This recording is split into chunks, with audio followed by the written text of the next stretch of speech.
June 30th, 2011. A local news reporter interviews a concerned neighbor about his missing classmate, Lauren Giddings.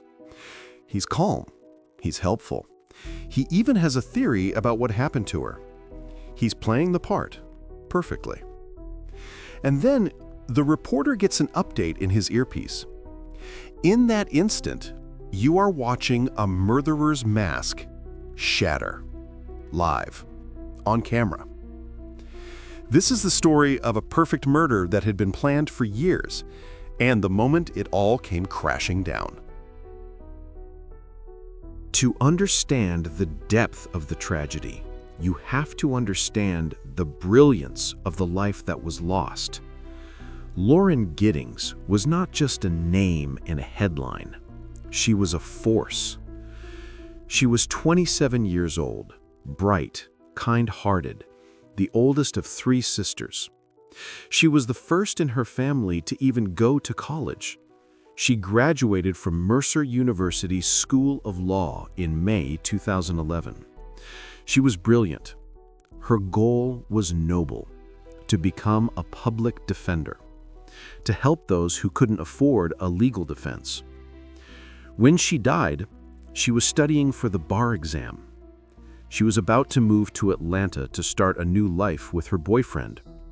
She was closing one chapter and starting another. But in the apartment right next to hers, apartment number 1, lived Stephen McDaniel. They weren't just neighbors. They were classmates. For 3 years, they shared a wall. On the surface, McDaniel was the quintessential weird nerd, quiet, socially awkward. But in his high school yearbook, his classmates had voted him most likely to become famous. A detail that would become horrifyingly prophetic.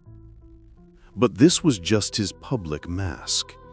In his private, digital life, he was someone else entirely.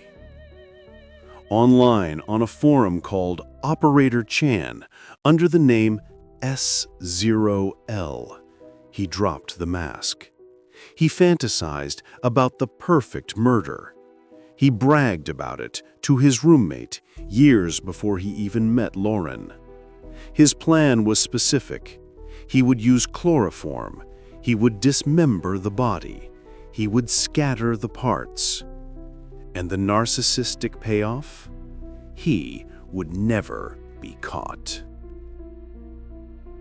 In 2008, his fantasy met Lauren Giddings. They were both active members of the exact same student organization, the Federalist Society. But their roles were not equal. Lauren Giddings was the president. Stephen McDaniel was the vice president. For a narcissist obsessed with dominance, this was a profound injury. He was formally subordinate to the woman he was secretly fixated on. His obsession turned toxic. And Lauren felt it. She started complaining to friends. She felt like she was being watched. Her safe space no longer felt safe. Her friends, with the best intentions, dismissed her fears. They rationalized them. "You're just stressed. He's just being weird." But she wasn't. He was watching her. He was filming her apartment with a camera on a stick. He was searching online for molesting a sleeping girl. He stole her personal flash drive. He stole a pair of her underwear. Then, in June 2011, he learned she was moving. She was planning to leave to move to Atlanta with her boyfriend. This was the trigger. The object of his obsession was escaping. His perfect murder fantasy had to become reality. Now. Saturday night, June 25th. Lauren came home from studying with friends. She went to sleep. 4:30 a.m., Sunday, June 26th. Wearing a mask and gloves, Stephen McDaniel used a master key to unlock her door. He entered her bedroom, and he just watched her sleep, savoring the moment of total power. At some point, Lauren woke up. He lunged. He strangled her with his bare hands. He moved her body to her bathtub. Then he left. He spent most of Sunday at his computer, as he later confessed. He returned the next day with a hacksaw. He followed his plan, dumping her head, arms, and legs in a dumpster at the law school. They were never found. But then his narcissism made him careless. His fatal, arrogant mistake. He threw her torso into the building's main trash can. Why? He was certain the garbage truck, scheduled for Thursday, would pick it up before anyone even knew she was missing.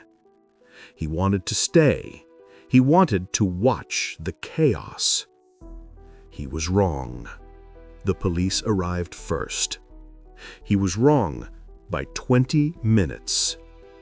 He thought he still had time. This is the moment we opened with. But now you understand the full weight of what's about to happen. At first, Stephen McDaniel is in complete control. He's articulate. He describes Lauren as very sweet, very nice. He even offers a theory. She rat a lot. I was always kind of worried that somebody would grab her. He is enjoying this, the performance of his life. And then the reporter receives an update. Watch his eyes. Watch the color drain from his face. This is not rehearsed. This is the moment a narcissist's entire reality shatters. This is not grief for Lauren. This is panic, raw, naked panic. His perfect plan just collapsed, live, on camera. The genius had become the fool. Within hours, he was in an interrogation room. The helpful neighbor was gone. For hours, he sat completely still, staring at a wall, nearly catatonic. To dozens of questions, he repeated one phrase, "I don't know." Police noticed fresh scratches on his abdomen, Lauren's last act of resistance. They searched his apartment. They found the master key, an empty box for a hacksaw, the hacksaw itself, stained with her blood. And in his dresser, a pair of Lauren's underwear, a trophy. The wolf was exposed. The evidence was overwhelming. In April 2014, to avoid the death penalty, Stephen McDaniel pled guilty. He submitted a cold, detailed written confession. He described watching her sleep, strangling her, and returning with the hacksaw. But alongside his murder confession, he filed something else, a separate, handwritten complaint about how the police had been rude to him during his interrogation. This was not remorse. This was psychopathy. He was sentenced to life in prison. Voted most likely to become famous, his legacy is a viral video of his own collapse. For Lauren's family, justice did not bring closure. Her head, hands, and legs were never recovered. But they refused to let him extinguish her light. The Lauren Giddings Memorial Scholarship was established in her honor. It helps young women pay for their bar exam fees, the very exam Lauren was studying for. Her light lives on. The most important lesson here is not about Stephen McDaniel. It's about Lauren. Lauren knew something was wrong.